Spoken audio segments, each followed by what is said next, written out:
Good morning. How are you all doing this morning? I'm hoping good. It was looking a little bit scary at our place last night because the thunder clouds had built up quite nastily and that thunder was rumbling my house. I was turning some things off or unplugging it because I was just about convinced that my power was going to probably blip off, maybe just totally go off, depending on what would happen if any trees fell on lines, etc. But it just rumbled and thundered nastily for about, 15 minutes. Rained for maybe 5 or 10 minutes, and not even a super heavy rain. Maybe like a minute of heavier rain, and then just kind of drizzled off from that. And then the skies kind of broke after that. And there was a few scattered clouds, and the evening was quite lovely. I was able to leave the windows open and cool off the house just a little bit more because it's getting a little bit warm. I did sleep with the fan again last night. I sleep better when it's cooler. So a fairly decent sleep, which was a nice thing. And it hasn't been that way with the heat, the way that it's been poured out on us. And I'm definitely not complaining, but I find it funny that we're kind of depressed when the rain comes and then the heat comes and then we have struggles because we can't sleep and all sorts of things that are happening. So I have a good chuckle of us human beings, we're so fickle, so incredibly fickle. For all of the sun lovers that are out there, you're probably out there just soaking it up like crazy. I was trying to do some physical labor, and that just lends itself immediately to buckets and buckets of sweating, and then I'm wishing that I had a pool I could just leap into afterwards, but alas, I do not have a pool, mostly because I would never use it. I'm sure maybe twice a year if I was really lucky. I'm not really a swimmer, but I am definitely enjoying the beautiful sunny weather. My plants are actually producing, or starting to look like they're producing things now, and so I'm very excited about that because they were looking rather sad. And I kept thinking, I've been telling people in Facebook land that I'm going to give them a tour of my garden, and it wasn't looking like anything I wanted to give anybody a tour of, so I thought, unless I get some produce going on this thing. So some of you that have been on Facebook have seen my post about my world's smallest cucumber. That's smaller than my little pinky finger, the end of it. So yeah, that's the extent of it right now. Although I did find one bigger cucumber, and I'm so excited about that. I was telling Audrey, and of course she's got buckets of cucumbers and beans and all sorts of things, so I had a good chuckle about that. But I got excited about my one cucumber. Oh goodness.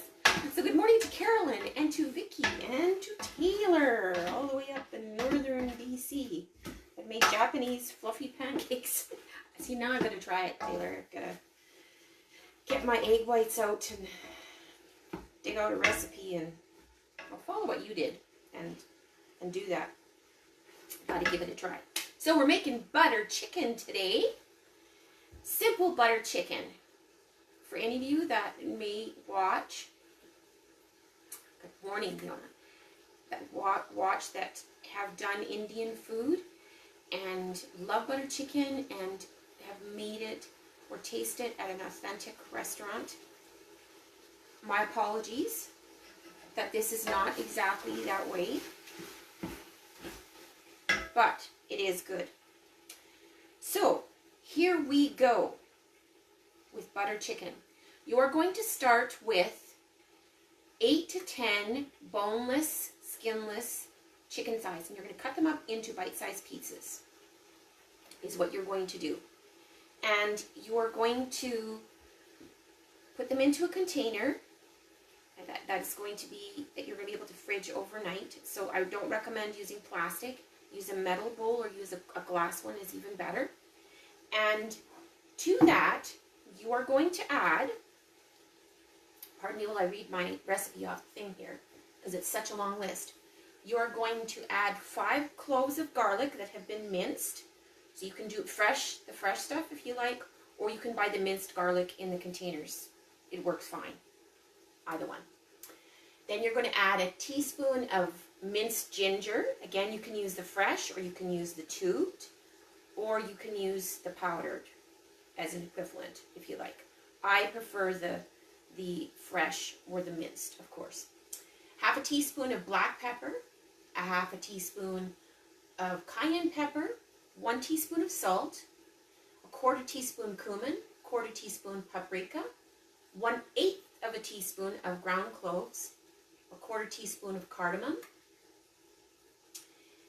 and then you're going to add to that the juice of 1 whole lemon. So you can either use a fresh lemon that you buy in the store, or you can use bottled lemon juice. I've used both and it works perfectly fine either way to do that.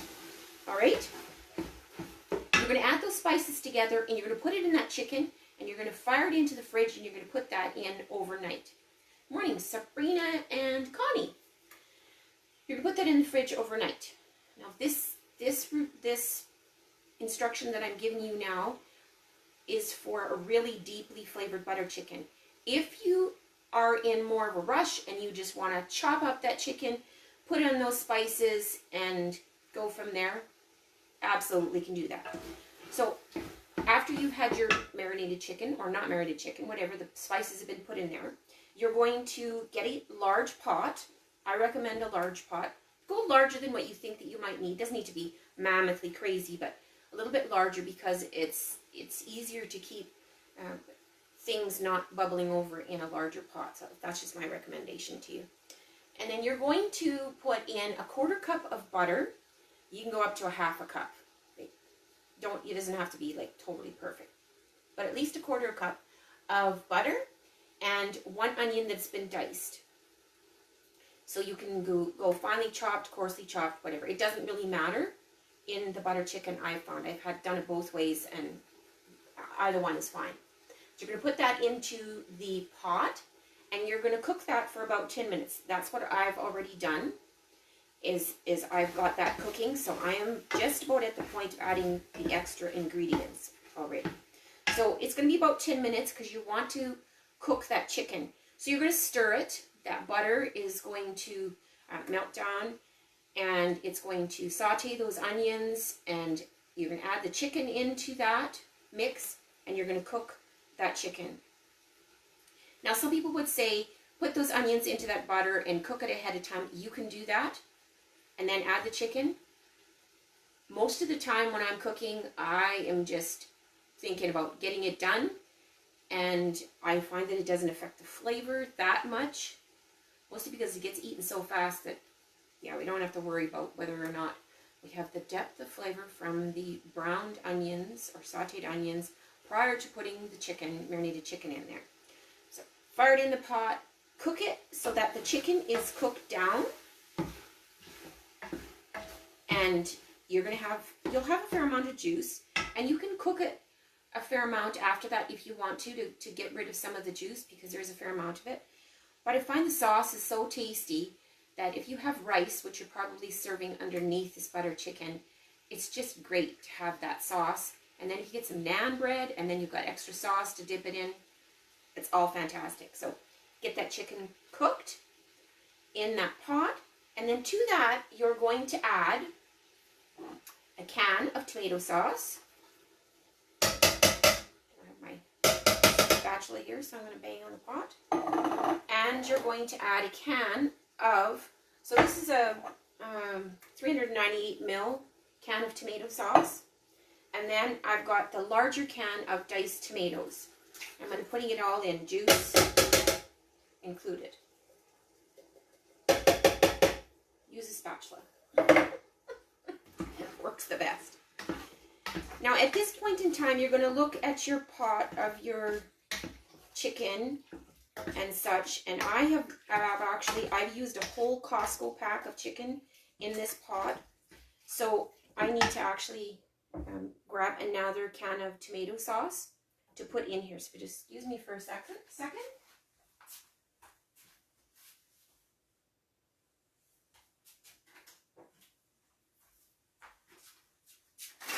There we go. And I'm going to put in 1 more can of tomato sauce. I should have known to double it up because I have a whole pack of chicken thighs from Costco. Now, and I usually do a bigger batch, like with a whole pack of Costco thighs. And the reason I do that, make that bigger batch, is because I will freeze whatever I have as leftovers, and then I have multiple meals. So I've never made the smallest batch. The reason I gave you the ingredients for the smallest batch is some people don't like to or don't have a freezer that they can stick their leftover buttered chicken in, and they need a little bit of a smaller recipe. So I have given you a smaller recipe, so you can double to triple the spices ingredients, like the amounts that I gave you for doing the full pack of Costco chicken thighs. Now that I've totally confused you there. So you can add the large can of the stewed tomatoes. If you like more of a stewy butter chicken, you can dump a 2nd can of the diced tomatoes in to the pot, and it'll be fabulous. Just means you're going to have a little bit more sauce. So into the Costco pack, I've done 2 cans of tomato sauce, and you could do the 2nd can of tomato stewed tomatoes or diced tomatoes. Audrey doesn't like that part because she doesn't like the lumpy tomatoes, but I enjoy it. And truth be told, once you've cooked all of that down, you're going to cook this stage of the chicken and such. You're going to cook it for about 30 minutes. 30 minutes is the minimum, I would say, that you're going to cook this next, the cooking time for this next period.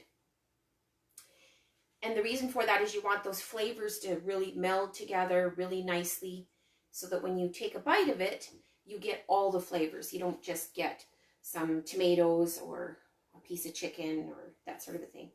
And that's the other reason why you would marinate it overnight if you thought ahead and planned.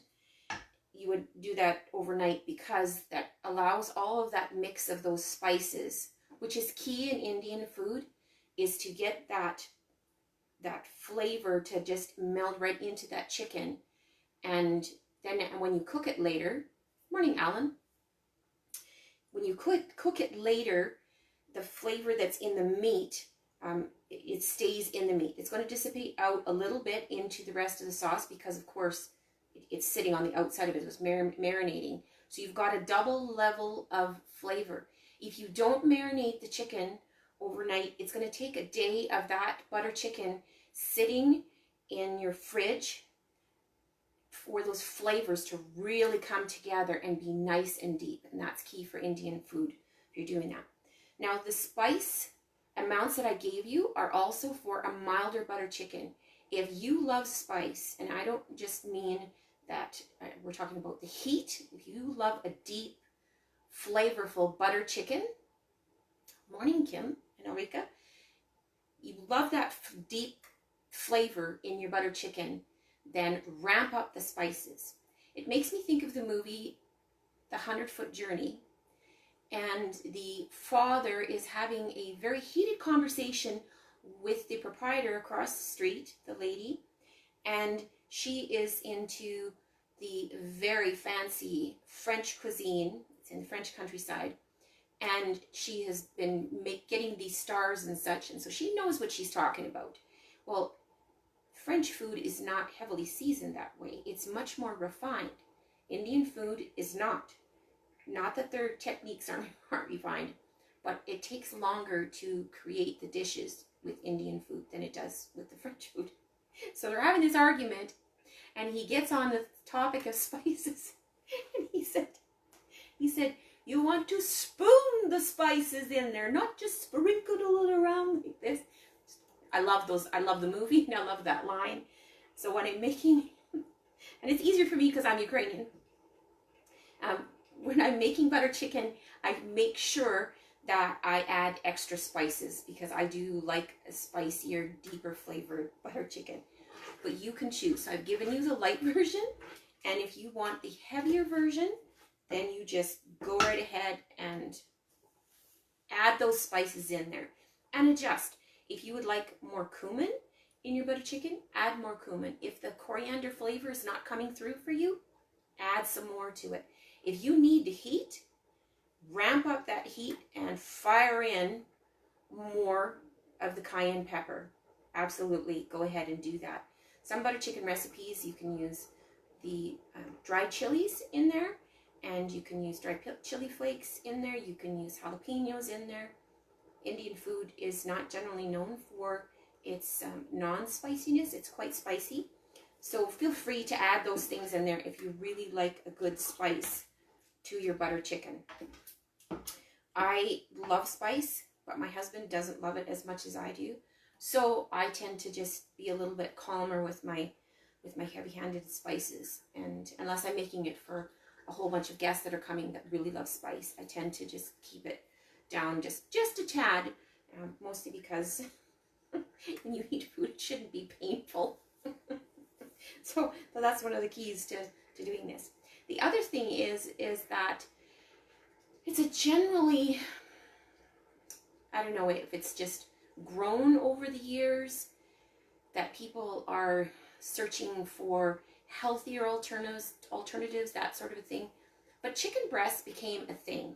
When we had the cottages, we cooked almost exclusively chicken breasts. Legs and thighs were reserved for something else, unless we're making butter chicken. And some of the recipes out there will tell you to use chicken breasts. I will tell you why I don't use chicken breasts. One, when you cook those chicken breasts, that meat will shred. Chicken breast meat does not hold together super well, and it will shred. And then you'll end up with this shredded chicken with the sauce thing, and it just is not that appealing to. It's just not a nice texture, I find. So I use chicken thighs, and here's the reason. The chicken thighs are richer meat, and the composition of them allows that meat, when you slice it up, to stay together in nice little chunks.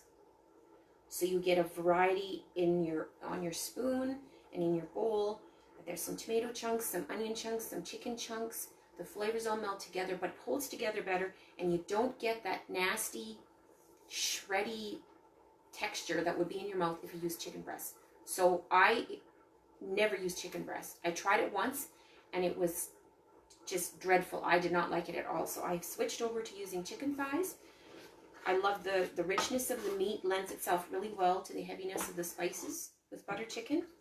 And again, I like the texture that happens in the pot with that. So there you go. That's my tip on whether you want to use chicken thighs or chicken breasts. Now, it's up to you if you're trying to lower the fat. First of all, I say good luck, because it's butter chicken, so it has butter. And also, here we come to the good part. So it hasn't been 30 minutes, but my butter chicken's going to sit for the rest of the day anyway, so I'm going to go ahead and do this. To this mixture now, what you're going to add is the Ukrainians' favorite. You're going to add heavy cream. And to this mix that I've got in here, I've got 2 cups. A pint, 2 cups, whatever. Whichever measurement system you would like. I'm going to put that in there. And this is what adds that extra richness to butter chicken, is that cream. And it's going to lose that highly acidic, tomatoey kind of edge to it, which is lovely and good in certain dishes. But in butter chicken, you will get a deep, rich flavor. Those spices, then with that tomato and the cream that you've cooked, and the garlic and everything. Smells heavenly. So there you go. Calorie cutting just went right out the window. This is not something that I make regularly. I make it on special occasions, and it's delicious. And there is not a chance that it's going to last too long at our house. So we've added the cream, And you're also going to add, another one of my favorites, is cilantro. And the recipe that I had written down says 1 bunch. I say you add as much as you want to add. So I've added the complete bunch, and it's a good sized bunch that I bought in the store, mostly because I can't seem to get cilantro to grow in my herb garden. I've tried multiple times, doesn't work very good. Anyways, I'm going to add, it ends up looking like it's at least a cup of chopped cilantro, and the color is absolutely fabulous. That bright green that's in there. So that's going to cook now on a low temperature, and I'm going to let that cook for probably a good 30 minutes on the stove. Before I serve it, I will probably reserve some chopped cilantro to add to the dish. So I'll put a scoop of rice in the bowl. I will add the butter chicken on top of it, and then I will sprinkle some cilantro on the top of it. If you are not a cilantro person, I'm sorry, but I don't know how you're going to get around that. And I'll have to answer questions afterwards because I can't read that far away, and it's going to look kind of crazy with me staring up at the camera. So I will answer the questions later in the comments. I will post answers to that. All right. So the butter chicken is now on the stove and it's simmering, and I will have it turned down. I think I've got it at about a 2 because I just want a really super light simmer. And I could at that point in time, now you should probably taste your butter chicken and see if you have enough salt in it. Do you have enough pepper? Like the level of spice that you have? Do you need to add some more ingredients? That's what you would do at this point in time. I'm not going to do that, mostly because it's not going to look that great on camera, and then I have to go out and figure out where all my spices are too. That's got them scattered around the kitchen here. So I will do that after I come off camera, and then I will know that my butter chicken is pretty much ready. So at this point in time, after you've simmered that together with that cream, simmered it down a little bit. So while this was simmering and cooking, you could have had a griddle ready, and you could have prepped some naan bread, and you could have made some homemade naan bread to go with your butter chicken, and you would have your rice cooked there, and you could actually eat this. If you're looking at your butter chicken and you're saying, oh my goodness, it just seems so kind of watery, and you want to eat it fairly quick, this is my cheat that I do with my butter chicken. And that is, I will mix up a little slurry of cornstarch, and I will add that to the mix to get it to that little bit of a thicker, nice, stewy almost consistency in the pot. I don't want it super thick because I want it to kind of move on over top of that rice, and I want it to stay. I want it to stay on the naan bread, but not have a big glob of it sitting on there. So kind of that middle consistency. You want that creaminess kind of texture, and you would get that if you simmer it for an hour or so, because some of the moisture would cook down that's in the pot. But you can skip that step if you need to serve it almost immediately. You can add a little bit of a cornstarch slurry to it, and it'll thicken it up just enough that you can serve it almost immediately. So depending on your time schedule, whether you need to get supper on the table immediately, or if you've got a little bit of time that you can let that simmer, you have an option left open to you as to what it is that you want to do. And as with all the recipes that I do a video Facebook Live session with, feel free to make it your own. Don't think that it has to be exactly this way or that sort of a thing, because I can almost guarantee you that my butter chicken is not going to be the same every time that I make it. It's going to be pretty close, but there'll be days that my taste buds say, I need a little bit more coriander in there, or I need a little bit more lime juice in there, and I will add that in there. Or sometimes I wanted to have it a little bit spicier, and I will add the spice to that also. So take the recipe, make it your own, make it suit your family. Like if you love cilantro, go ahead and add the extra cilantro to that butter chicken. You'll enjoy it more, and it'll become your recipe. So I have given you the ingredients already, and instead of repeating everything all over again, what I'm going to do is I am going to post the recipe in the comments section after this live session is over, and then you'll have something that you should be able to click on and save, and then you can print it off if you need to have it a little bit easier to read. I'm not sure how you do your recipes in your home. When I have something on my phone, I find it hard to keep going back and forth to this little thing on my phone to get the ingredients for it. So lots of times for the first time, I'll print it off. And I don't have an iPad or anything that's bigger than that, bigger like that I could post in my kitchen. So lots of times I like to have the paper version. And then what I do with that paper version is then, especially if it's a first time recipe or second time recipe, then I use my pencil and I scratch things out and I increase amounts or decrease amounts, those sorts of things, adjust the recipe, retype it up, and then print it. And then I keep a binder of those recipes so that I can move them around and do all sorts of things. And if I need to share it with somebody, then I can just scan it and send it to them. That's easy enough to do. But I still I'm old school in that I love that printed copy of that recipe and having a binder for that, of all the things that I regularly make, things that I make on a fairly consistent basis.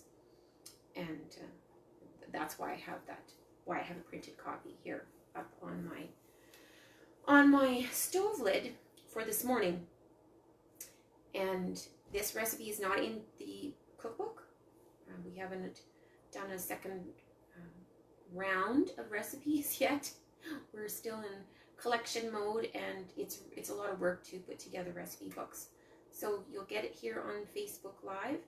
And for those of you who have friends or family that do not have Facebook and you would like to share this tutorial with them, I'm sure that Taylor is going to have this moved over to the YouTube channel, and you can go on that and watch it too. So I will post the recipe in the comments and after this session is over, and I hope that you have a fantastic time making butter chicken, that you thoroughly enjoy it with your family, enjoy that time that you get together, or your friends if you're able to do that. Thanks for joining me, and if you have any ideas of things that you would like me to make for these sessions, send me a message, put a post in the comments, and we'll go from there. I may not do anything in August simply because I'm finding it's really quite busy with produce that's coming ready now and having to deal with some of those things. I've already made the raspberry jam, and there will be pickles coming and all sorts of things. So I won't be doing any major cooking things unless somebody requests something that they would really like. If they really want to see what I make, jam, etc. I'll skip that for the month of August. And for September, what I'm giving consideration to, and you can give me your feedback on that, is to provide individuals with the opportunity to be able to make meals that are very budget conscious. It seems that the price of groceries has really skyrocketed, and some people are struggling with that. And in order to provide them with a little bit of assistance, my thought is that I will go to the local grocery store, see what's on sale that day, and I'll start with one per week, just to give you an idea of how things work. I will pick up only things that are on sale at the store, and then I will create a meal or a particular recipe with those sale items in order to help people who are budgeting figure out how you can make good meals with things that are available and do your cooking that way. If it was me and I was doing it for for a class or something, I would do it for a week's worth. I would see what's on sale, and then I would make a week's worth of meals, have them frozen or that sort of a thing. But I'm finding that'll be a little bit much for maybe these Facebook Live sessions. So I'm going to start with one meal per week on sale items, and then we'll go from there. If it gets really popular and we want to do a little bit more of that, we can do that. But that'll start probably in September, when the kids are going back to school and people are kind of settling out from the holiday mode and or vacation mode and that sort of a thing. We'll move into something like that. So thanks again for watching this morning. Have a fabulous day. Enjoy some sunshine. Take time to do some breathing and relaxing in between all that garden produce that's coming out good and doing good. I know Audrey has spent yesterday super busy, and she will be again today taking care of all the things that she's taken out of the garden. So have a fantastic day, and I've said that multiple times because I really want you to have a great day, and I will see you again here for another Facebook session. If you want to tune in tomorrow, I'm going to be doing my coffee and chat tomorrow morning at 9 a.m. and I'm not sure what I'm going to talk about yet, but it's going to be exciting. So tune in if you need some mild entertainment.